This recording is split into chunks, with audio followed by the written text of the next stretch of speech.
an opening statement and take questions from you guys. You know, I thought our guys came out with the right mentality. We knew we had to defend, and we did a good job of that.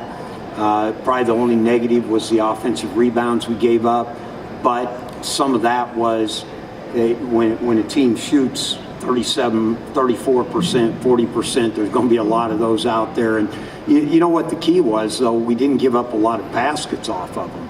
And they might get it, but then they'd run offense again. So, you know, we had a lot of guys play a lot of good minutes, and you know, at the end of the day, we just came out and did what we had to do to win the game. Questions?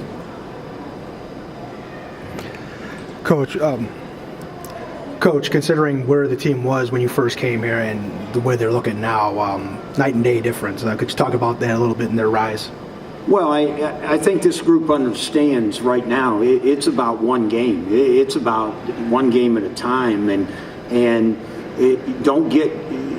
You know, I told them afterwards. They were just kind of sitting in there. I said, don't get bored with winning. Winning's hard.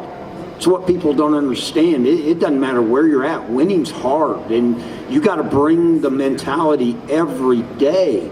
And now you're into the dog days, and it can be easy as you're winning to go, well, you know, I don't have to be as good today. No, you've got to be that good every day. And you know what? I think our depth allows me to, if a guy isn't at the best in his game, I can sit him down for a little bit. And I think our guys have done a good job of recovering when they don't play well and coming back in when they get the chance. So, you know, I think the kids are handling, it's about the next game. The rest of it doesn't really matter. I think a good example of what you were just saying is Dikembe. He had a couple of rough games. He didn't score at Oakland, but the last couple of games he's been in the 20s. Well, I think he's been getting back to the free throw line. And again, he was there 9 times tonight. The other day he got to the free throw line 10 times. And, you know, I think more than anything, you know, when it comes back to it, we're doing a better job of sharing the basketball. We've got 24 assists on the night. You know, Tark has 10. Tark doesn't score tonight. The other night he was in double figures. It doesn't matter. It's about winning the game. And the only people that get wrapped up in stats, and I keep saying this about Dikembe, he's gotten so much better defensively. He's gotten so much better at other things, but yet everybody worries about his scoring. You know what? There's nights it's just not there.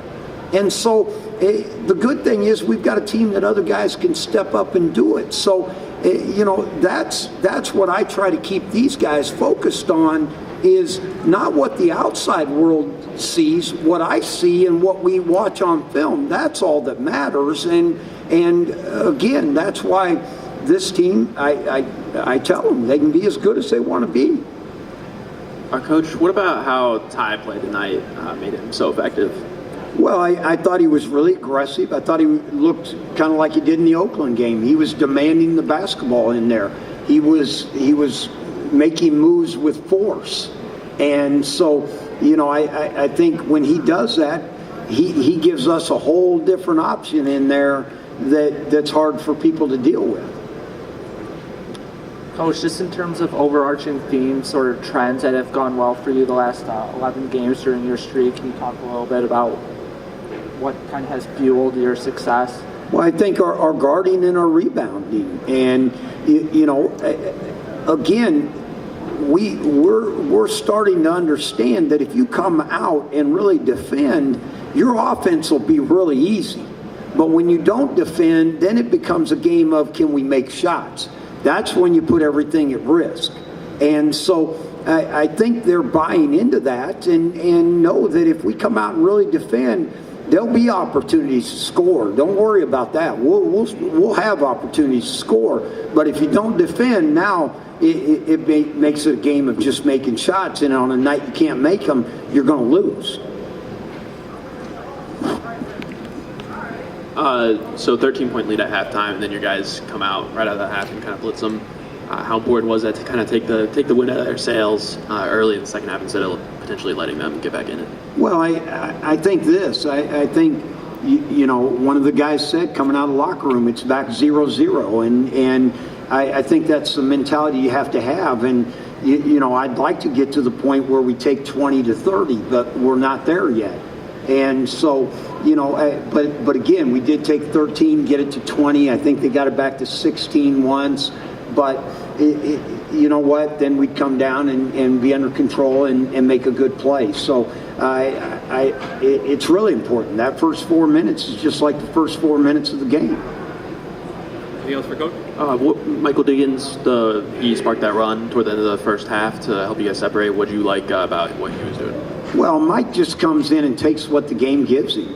He brings energy on defense, and then offensively he's learning to cut. He's learning to find angles to get behind, and now Ferg's getting confidence in him that he'll be there, and so it just puts him in position to get easy baskets. Anything else? Thanks, guys. Thanks, guys. Watch out, it's going to snow.